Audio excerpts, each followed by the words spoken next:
Salut à tous, on se retrouve aujourd'hui pour parler du film Relique, qui est un film australien réalisé en 2019 et sorti en 2020. Il est passé au festival de Sundance en janvier 2020, mais faute de confinement, il n'a pas pu être présenté dans plus de festivals.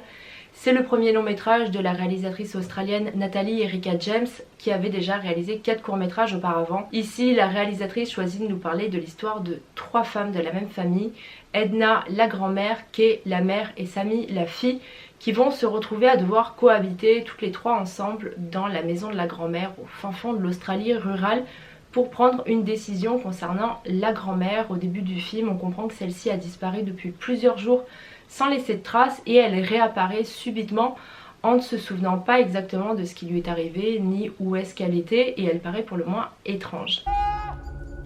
Mom! She called me a few weeks ago. I think she was scared.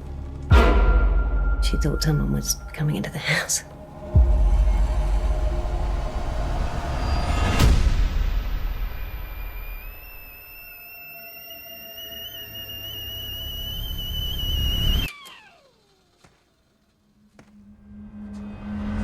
Au vu de la bande-annonce, je m'attendais à un film à l'ambiance vraiment très glauque, très sombre, très malfaisante. Je m'attendais peut-être à un film de maison hantée ou un film avec une grand-mère un petit peu bizarre qui fait un culte quelconque pour une entité surnaturelle. Mais croyez-moi, Relique, c'est le genre de film qui ne se dévoile absolument pas dans la bande-annonce, et c'est tant mieux. La bande-annonce est sortie il y a environ un mois. Le film est distribué par IFC Midnight, qui récemment nous a proposé pas mal de bons petits films dans le genre drame horrifique, comme par exemple Swallow ou encore The Other Lamb. Dans Relique, tout est fait pour inspirer la peur, la terreur, l'angoisse. La mise en scène est très sombre, très lente.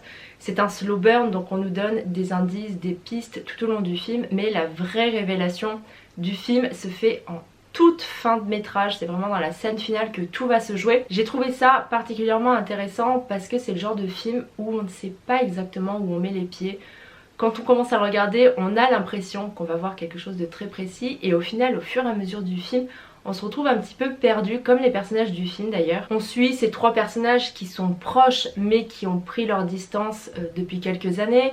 Elles se retrouvent enfermées dans cette immense maison très sombre, complètement encombrée. Elle est envahie d'objets que la grand-mère a accumulés tout au long des années. En plus de ça, on a ce personnage de la grand-mère qui est assez lunatique, qui change d'humeur en une fraction de seconde.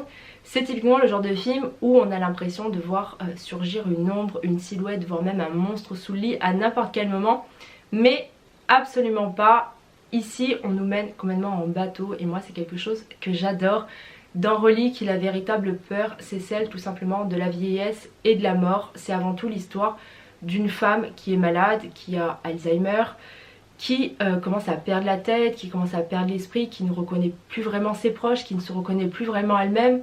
C'est également l'histoire de sa fille qui du coup a peur de voir sa mère vieillir, qui a peur d'accepter de voir sa mère décliner, et qui par projection a peur pour son propre futur. C'est vraiment hyper bien mené, c'est hyper intelligent, c'est un drame horrifique. Moi, vous savez qu'actuellement c'est vraiment le genre de film que j'adore. Voilà, les films d'horreur qui ont vraiment une histoire à me raconter, qui ont vraiment un message à me faire passer.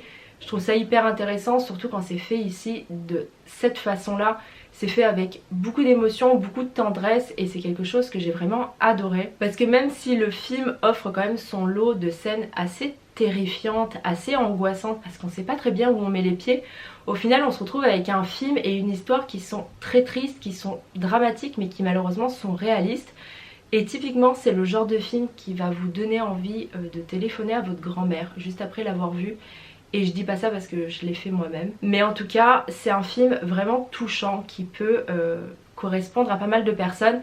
D'ailleurs, le film Relique est directement inspiré de l'histoire de la réalisatrice Natalie Erika James, qui a eu sa grand-mère atteinte d'Alzheimer et qui au final ne reconnaissait plus ses proches, et de la culpabilité que la réalisatrice a ressentie en voyant sa grand-mère dans cet état et en se disant que peut-être elle n'y avait pas rendu suffisamment visite, qu'elle n'avait pas suffisamment pris soin d'elle.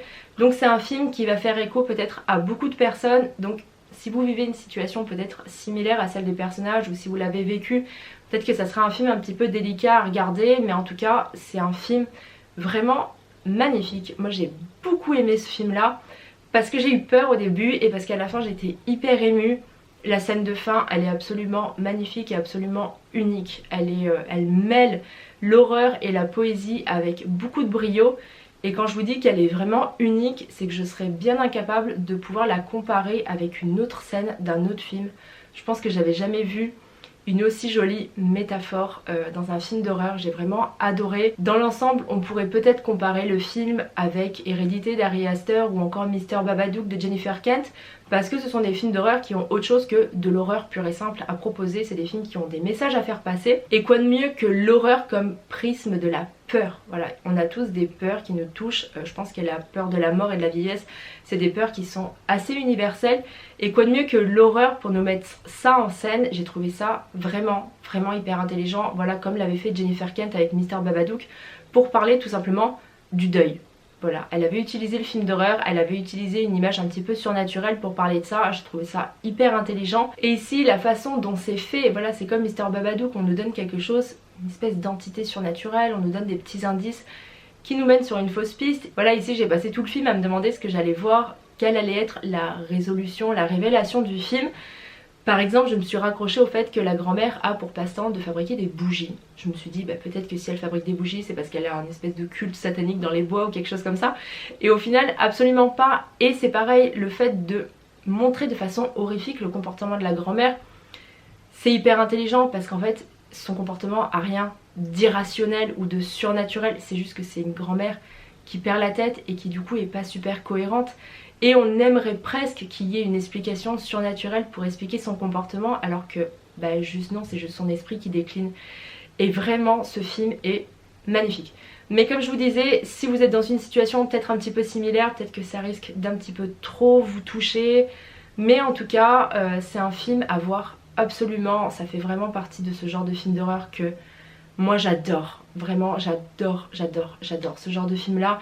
Je suis hyper contente de l'avoir vu, j'avais vraiment envie de vous en parler sur la chaîne parce que c'est vraiment le genre de film qui mérite le coup d'œil à voir absolument. En plus voilà, pour un premier long métrage, je trouve que c'est vraiment très réussi. Dites-moi dans les commentaires si vous avez déjà eu l'occasion de voir le film Relique, ou en tout cas si je vous ai donné envie de le voir.